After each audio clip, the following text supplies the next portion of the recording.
But drag an object in, click on it, move it, scale around, and place it. And that is the sort of traditional way for adding things if you want super fine control over exactly where they live and how they appear. However, I have all of these plants as well. So I have some like this plant that I want to repeat a bunch, and I have a lot of grass. And dragging and dropping grass into the scene one blade at a time, even afterwards, if you like duplicate it by holding down Alt and then moving it, that's going to be very, very tedious. That's a horrible way of scaling of adding things to the project. For something like grass, what we want to do is, oh, I deleted my landscape. Can I undo that? Oh, I can. Whew. All right, be careful of deleting things in your scene. So adding things one by one is fine for big assets and maybe trees, but for the smaller assets, I really want to be able to like scatter things around without too much fine control over where they are, but just scatter a lot of them. And that is where the foliage tool comes in handy. So under modes, like we had the landscape mode, in this video, we're going to talk a little bit about the foliage mode.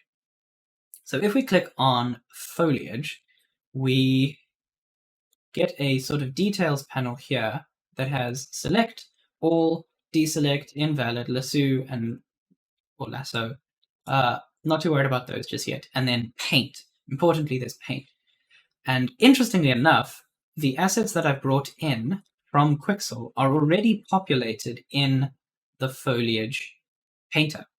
If they weren't, or if something had gone wrong, or I was bringing in assets from an external thing that wasn't Quixel, and I didn't have any foliage here in this foliage window, what I might need to do is go to whatever mesh I have. So let's take this rock, for example, drag it in to foliage, and then it will add that rock to the end of the foliage collection. So now I have this rock as well in all of this foliage. And what this foliage tool allows me to do, in short, is select a couple of different assets and then paint them into the scene. I guess the rock is already so. With the rock selected and these various grasses, all I had to do was use this brush to paint around, and now I'm scattering all of these objects into the scene. So I'm going to undo that, and there's a couple of different ways. You can just Control Z and it will undo your most recent brushstroke, or you can go to Erase and erase, but it's not erasing those rocks, and that's because I've unchecked the rock. So you need to have whatever asset is you want to deal with checked for the current paint tool to affect that object.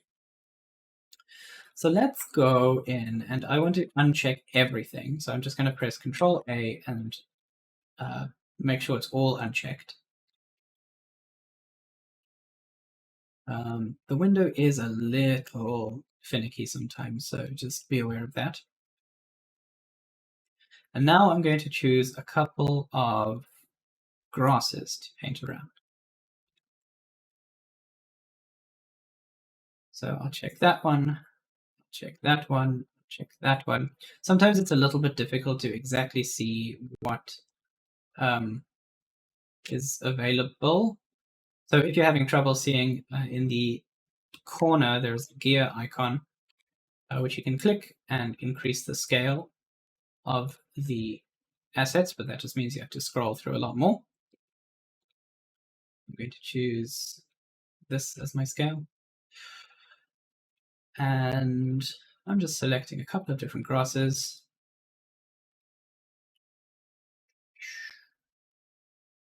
Oh, and then I must make sure that I'm in paint mode, and I can start painting them onto the hill. So this density is actually working out really well for me, but if I needed to increase or decrease the density, there is a generic paint density.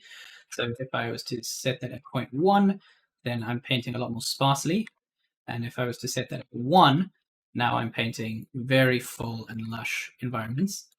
Be aware, as with everything regarding computers, the more the more assets that you have painted into your scene, the more performance heavy your scene is going to be. So if I was to come in here and just paint grass everywhere, all over the scene, then my scene is going to run a lot slower than it would with just a little bit of grass. So there's always a balance you have to take, and depending on what platform you're targeting, you might have to be very careful with the grass that you're painting into your scene. At the moment, though, this is working out pretty well for me, and I'm going to paint the rest of this hill, just checking out this brush size, changing the brush size a little bit, so that I can get in and add those details.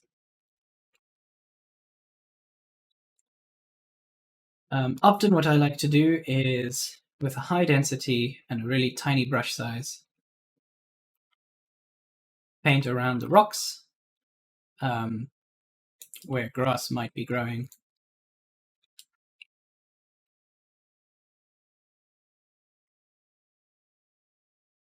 And you can even paint on the things that already exist in your scene. So I can make this a nice fluffy hairy rock.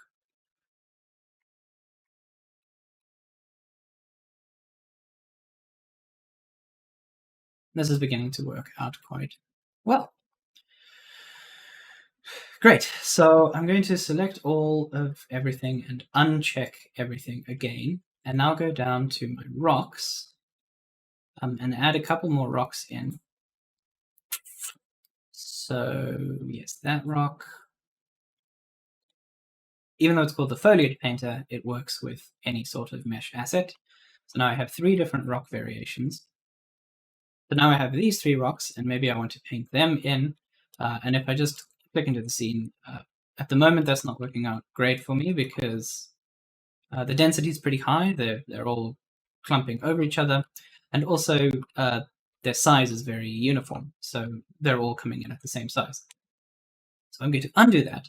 And then at the bottom of the foliage menu, there's a little bar that you can drag up, which introduces, oh, hello, I'm in the way.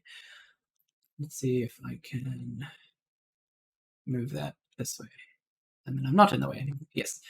Okay, so under the foliage menu, there's this little bar that you can drag up. And this, if you select an asset, this bar can control extra details about that asset.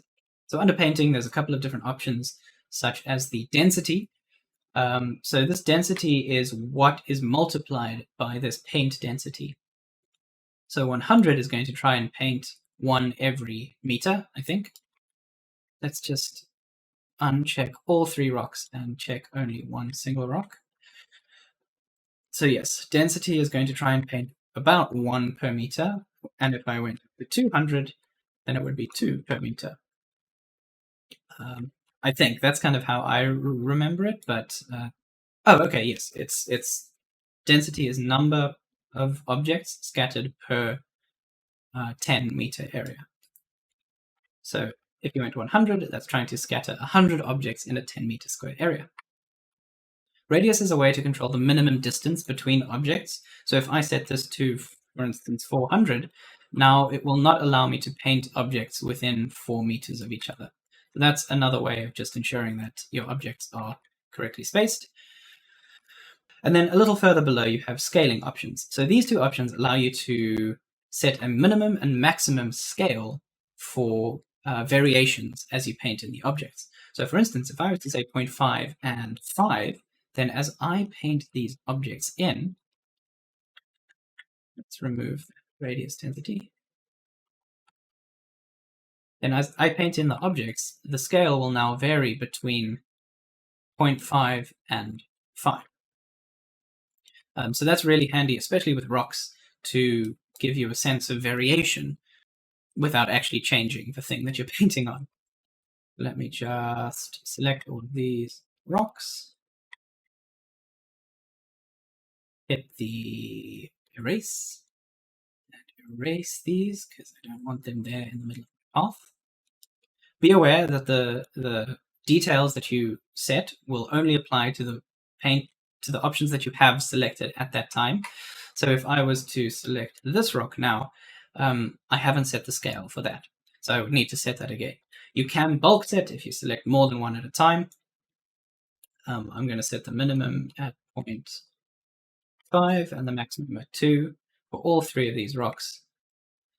The scaling mode, this just allows you to, uniform means that the whole thing will scale up and scale down as one, so it won't squash or stretch the asset. But if you choose free, then you now have an X, Y, and Z, so you could set X and Y as 1, and then set scale as 1 and 10, for instance, and now as you paint on, the objects will get really, really tall, but they won't scale width-wise. So actually, that looks pretty cool. Maybe there's a weird stone circle at the top with spiky stones. Usually, uniform is what I go for because the objects, if they scale too strangely, they begin to look a bit weird. Cool, so with that selected, I'm going to decrease the density a little bit for these rocks to something like 25 maybe. Increase the scaling variation, and then with a bigger brush, begin to paint some rocks into this river. Ooh, that's not what I intended to do.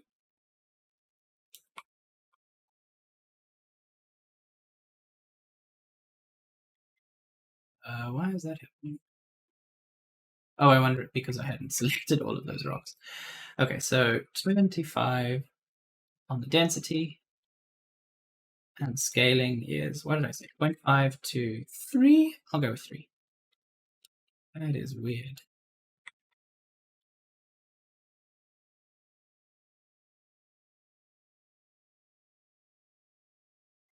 Oh, maybe it is just...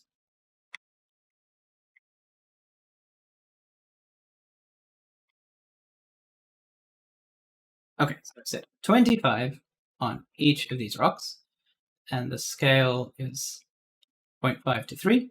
And now, even 25 is too much.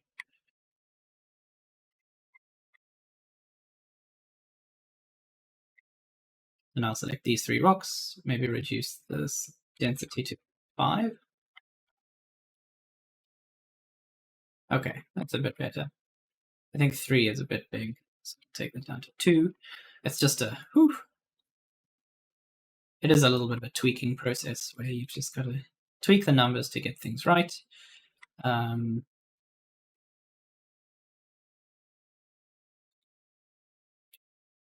know what? I'll use this paint density override to just play around with those values. And this way I'm just adding some rocks to the river, and then I'll decrease the scale variation to maybe 0.7, 0.3. Now increase the density and add in some detail rocks. Once we add some water to this, it'll look great. That's coming later though. Okay, so we have some rocks. I think what I want to do is, in my reference picture, there's a bridge here, but I'm going to use a kind of stone bridge. So I'm going to go back to my rocks just as the assets in my select mode and add a rock here, maybe duplicate it. Duplicating is holding Alt and then just clicking and dragging.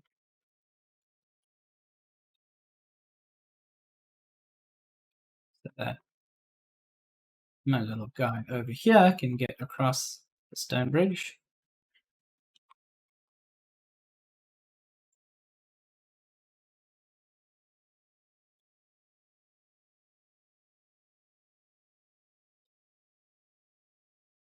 Yep, that'll do. We have to delete a 1x1 reference cube. And then let's go back into the foliage mode. So now that I've added this bridge, this rock over here is kind of just randomly hanging out. It's not great.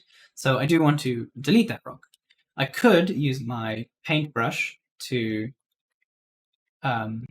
select this rock and then go to erase and remove it. Or I could go to the select tool, click on that rock and just hit delete, and then that will go as well. So you can select individual things that you painted on and even move them around if you wanted to on an individual basis. The painter just allows you to kind of scatter them really quickly as well. A lot easier than otherwise. So I wonder if I can scatter a couple more rocks around here, but as foliage instead. Let's go to the scale, or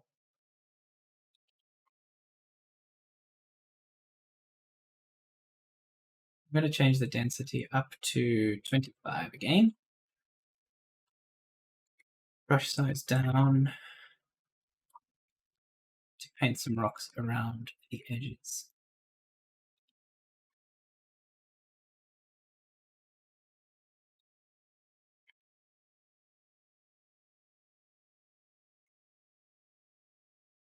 Well, that works for me. Now that I've done the foreground, I might add a couple of other assets to the background. So just like I've added trees using it by dragging and dropping, I want to add trees using the foliage for the background now.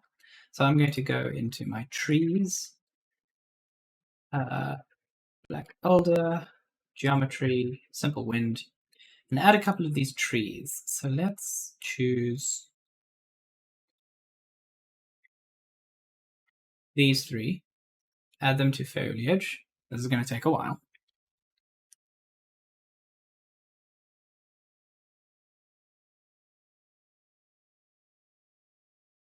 All right, now that the trees are added, I can go into my trees, make sure nothing else is selected, uncheck everything, and just select those 3 trees. And using my paintbrush, maybe go into the background. Oh, that is intense. That's a lot of trees. So the density there is way too high. I'll just undo that and probably go into this tree asset and turn that density way down. So 100 per 10 meters. I would like maybe 5 per 10 meters. Okay, that's still very, very high. So maybe even 2 per 10 meters. 1 per 10 meter? Okay. Yeah, that's still that's still very dense. Maybe there's a forest in the background, I guess.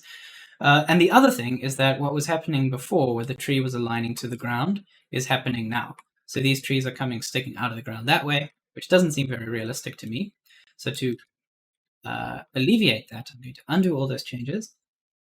And then further down in the painting menu, there is an option to align to normal. And if you uncheck that, then the trees will stick straight up as you originally intended. So that is that adds a little bit of extra goodness to the trees. And then the last thing that you can do to help sell your trees a little bit is just as we did with the rocks, scale them just very subtly, like maybe 0.7 to 1.3, and that will add a little bit of height variation in a way that's quite compelling.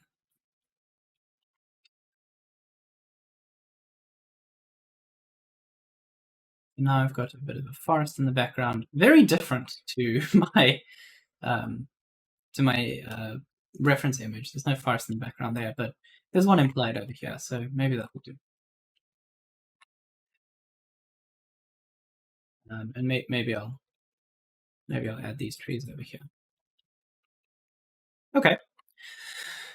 So I think that's it from me for this video. Hopefully it hasn't gone on for too long.